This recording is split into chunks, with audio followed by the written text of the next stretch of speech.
We're going to talk about 3.2, taxes and acts, and this is following the French and Indian War. So we're going to talk about what no taxation without representation means. So first off, let's review. The French and British both wanted the Ohio River Valley. The French and Indians won most of the early battles. William Pitt said he wanted to win the war no matter the cost. They're going to later name the city of Pittsburgh after him. The Treaty of Paris ended the war. Chief Pontiac attacked British forts in what was New France. To avoid the war, King George III did not allow the colonists to cross the Proclamation Line, also the Appalachian Mountains. So the Proclamation Line ran along the Appalachian Mountains. So either answer works. King George III taxed the colonists to repay the war debt. Tension is building between the colonists and the king, or the British, either one.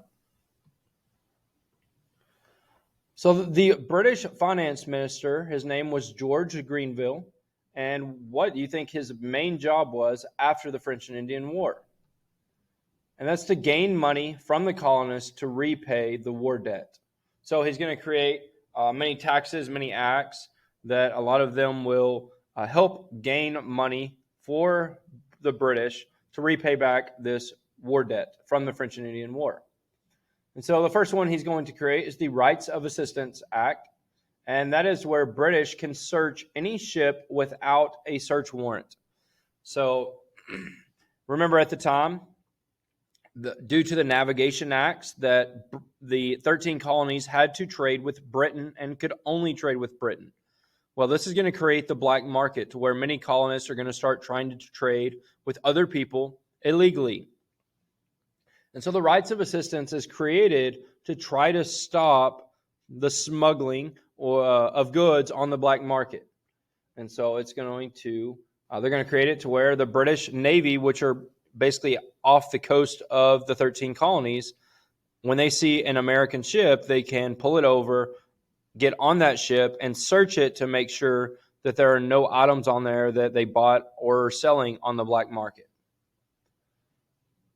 The second one is the Sugar Act. So it's actually going to lower the tax on molasses in order to try to stop the smuggling. So because of the taxes, many people are going to smuggle or buy things on the black market illegally, including molasses. And so the Sugar Act is going to lower the tax on molasses. Therefore, it's going to lower the price on molasses. So they're hoping that the colonists will start buying the molasses from Britain rather than buying it from other places on the black market. Okay, so that actually helps the colonists because it lowers the price. But it also creates courts without juries. So now the British judges make the decisions. So the reason for a jury is to have a fair assessment of the case, and you can get a fair decision from them.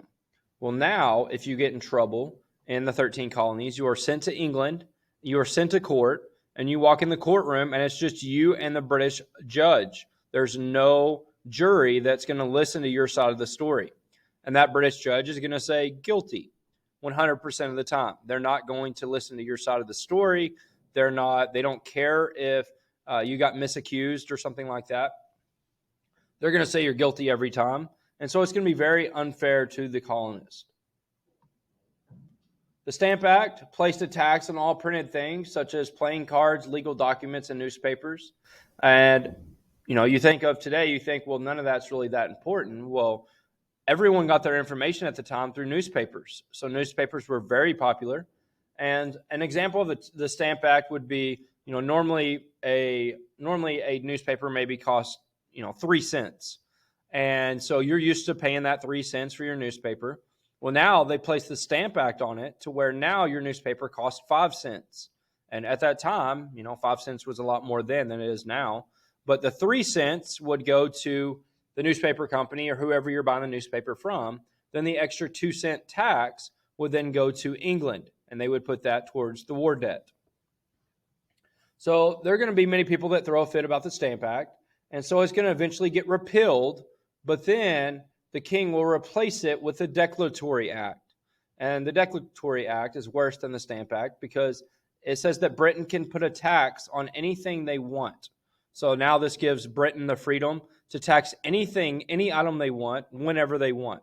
So the Declaratory Act, not good for the colonists. We're going to have Charles Townshend is going to step in as the new finance minister in Britain. His goal is going to be the same. He's going to still try to collect money from the colonists to repay the French and Indian War debt. And he's going to create the Townshend Acts.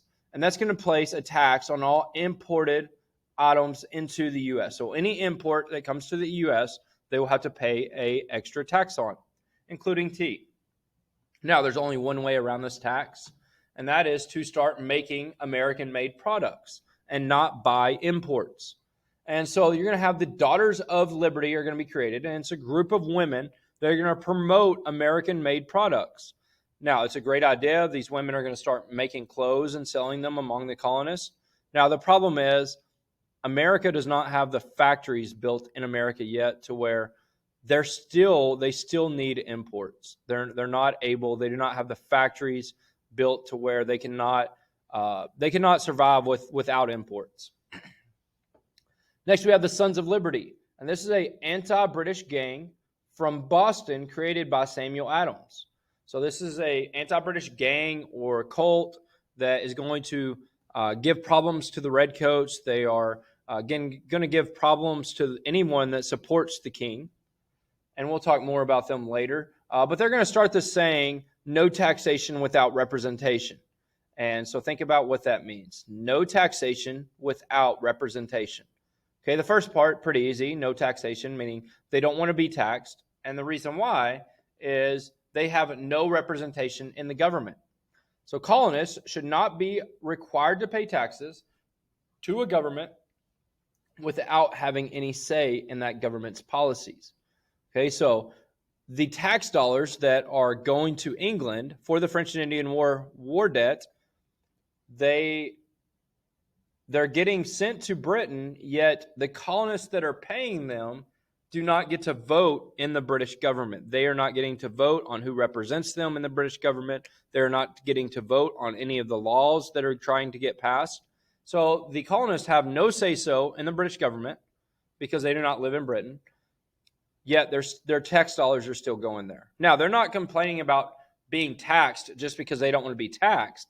The people of England, they also pay taxes. The difference is they also have the right to vote in the government, or at least vote on the policies.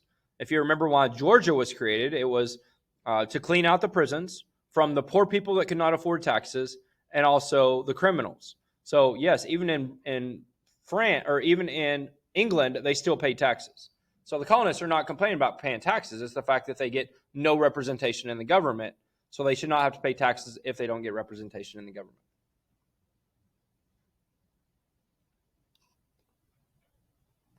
Next, we're going to talk about the three different types of people in the 13 colonies.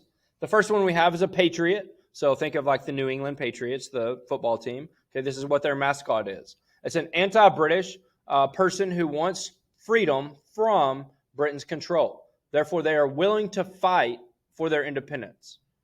Next, let's talk about number 3 there, the loyalists. So the loyalists are just the opposite of a patriot. A loyalist is loyal to the king. They support the king. They support Britain. They do not support a revolution. So they do not want to fight. And then the other one there you're going to have is a neutralist. A neutralist is right in the middle. They are neutral. They are not for or against Britain, and they do not want to pick a side. Okay, most of them did not want to fight a war either. So what do you think was most common in the 13 colonies? Okay, the patriots are most common at 42%. Neutralists are second at 40%. And then the loyalists at 18%. Now, the loyalists, they're the least amount of loyalists because many loyalists, if you were loyal to the king, if you're loyal to Great Britain, most likely you were to never leave England in the first place. Most of the people that left England were people that were not happy with the church or not happy with the king. Now, they do end up fighting a war. Okay, and you look at the numbers there and you think, well, there's more patriots than anybody else, so yeah, they should fight a war. But if you add up the numbers, 58% of America did not want to fight for their independence, yet they still fight for their independence. Next, we're going to talk about the Boston Massacre. So we have redcoats, the Redcoat Army, that is the British Army, that's going to be over in the colonies. They're acting as police officers, peacemakers, basically. They're going to mistreat the colonists. And to take up for the colonists, you're going to have the Sons of Liberty that we already talked about, the anti-British gang created by Samuel Adams. And these Sons of Liberty are going to mistreat the Redcoat soldiers. So it's going to go back and forth. And these Sons of Liberty will also mistreat the Loyalists because they support the king. So the Sons of Liberty, they would oil and feather tax collectors. So they would dump oil on them and then throw feathers on them to make them look like a chicken. They're also going to make figures that look like redcoats. So they would take a redcoat jacket and their pants and fill them with straw and make it look like an actual redcoat, but really it's a straw figure like a scarecrow type thing. And they're going to set it on fire in the streets of Boston. So this is going to make the redcoats feel threatened, makes them feel scared.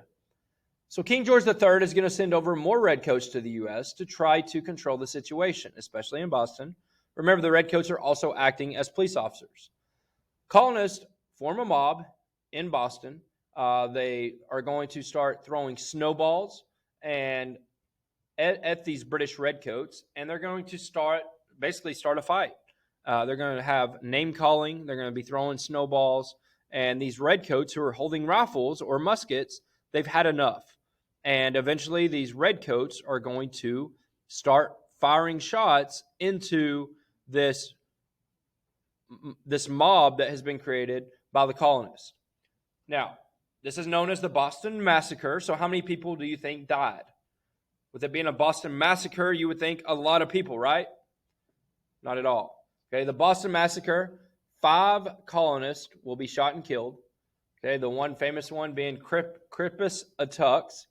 Okay, so Crispus Attucks here is a part African-American, part Indian man killed at the Boston Massacre. So you think, why do they call it the Boston Massacre if only 5 people died? It's not really a massacre. The reason why, okay, is known as propaganda. So we have Paul Revere, who we'll talk about again later on another slide, on another PowerPoint. Paul Revere used propaganda to turn more colonists against Britain. So propaganda is, the definition is giving a one-sided opinion to persuade an audience. So here he is going to illustrate or create the illustration on the right, the picture on the right. Okay, this will be Paul Revere's drawing that he puts in the Boston newspaper along many other newspapers in the area and throughout the colonies. And the title will be The Boston Massacre. So if you just look at the picture and read the title, it looks like the redcoats are the bad guy. It shows a firing squad lined up in a row. It shows a redcoat that's commanding them, telling them to fire. And then it shows the colonists over here as innocent people that are not fighting back. And this person here, they have been walking their dog through the streets, and now they're going to get killed for no reason. That's what propaganda is. Paul Revere is trying to persuade all the colonists to become patriots, that the redcoats are killing them for no reason at all. In reality, we know that that was not the case. Okay, the mob started the fight. The redcoats just retaliated. So the picture on the left, that's going to be a picture that would be in a New England newspaper, or not a New England newspaper, I'm sorry, an England newspaper that shows more of a fair fight. Okay, this shows here Crispus Attucks holding some type of club in his hand, so he's fighting back. Shows another person that is holding a revolver that looks like they're fighting back. It shows a redcoat that has been injured in some way. So it looks like it's a more fair fight, which was actually true. But Paul Revere uses propaganda to try to persuade all the colonists to join the patriot cause. So the results of the Boston Massacre. Propaganda causes many people to change their view on Britain. Many neutralists are going to become patriots. Many loyalists will become neutralists. So the British Parliament, the government that makes the British law, repeals all the Townshend Acts except on tea. And this is basically the Parliament, the government of Britain saying the Boston Massacre did not look good, so we need to step in and basically try to resolve the conflict. We need to try to get the colonists to settle down. So we're going to take away the Townshend Acts. That should help the colonists. The U.S. formed the Committee of Correspondence. Now, the Committee of Correspondence is communication between the colonies. Now, this is a big deal because it is the first time they have shown interest in what was happening in the other colonies. Before this, we've talked about the Albany Plan and how it did not work because at the time, each colony only cared about what was happening in their particular colony. They did not care about what was going on in other colonies. Virginia only cared about Virginia. South Carolina only cared about South Carolina. Well, now, this is going to be the first time where the colonists start to work as a team and start communicating back and forth and show each other support. The Boston Tea Party. So the British East India Tea Company is struggling financially, and they need to sell more tea. In order to do that, they're going to pass the Tea Act. So the Tea Act is going to lower the tax on tea. That should make it better for the colonists, right? Because at the time, everyone drank tea because the water filtering system was not very good. So the water was dirty. The water was not near as good as it is today. So people would drink tea instead. It would help flavor it and make it taste better. But the second part of the Tea Act, it said that you could only buy tea from the East India Tea Company. So basically, they're creating a monopoly. This does not help the colonists out. The colonists realize that. And so the colonists are going to start boycotting this tea. So lowering the tax on tea helps the colonists, but creating the monopoly does not. So colonists boycott the tea. Because of the boycott, there are 3 ships full of tea in the Boston Harbor because they're not selling any tea, so it's just sitting there on the ships. The Sons of Liberty, that anti-British gang that we talked about earlier, created by Samuel Adams, this gang is gonna dress up like Indians and dump 342 chests of tea in the harbor in the middle of the night, about 24 million cups. So Boston gets the Intolerable Acts. King George III punishes Boston with the Intolerable Acts because of the Boston Tea Party. The Intolerable Acts were only placed on Boston. The Boston Harbor is closed until the tea is paid for. No town gatherings or meetings. And the colonists forced to house redcoats. So the Intolerable Acts were meant to scare the other colonies. The king wanted the other colonies to fear the king. Instead, it does the exact opposite. Instead, they showed support for Boston. So the Quartering Act. The Quartering Act is when colonists must provide food, water, and shelter to the redcoat soldiers living in America. If they refuse, they would be sent back to England for court with no jury, thanks to the Sugar Act. And the British judge is always going to side with the British.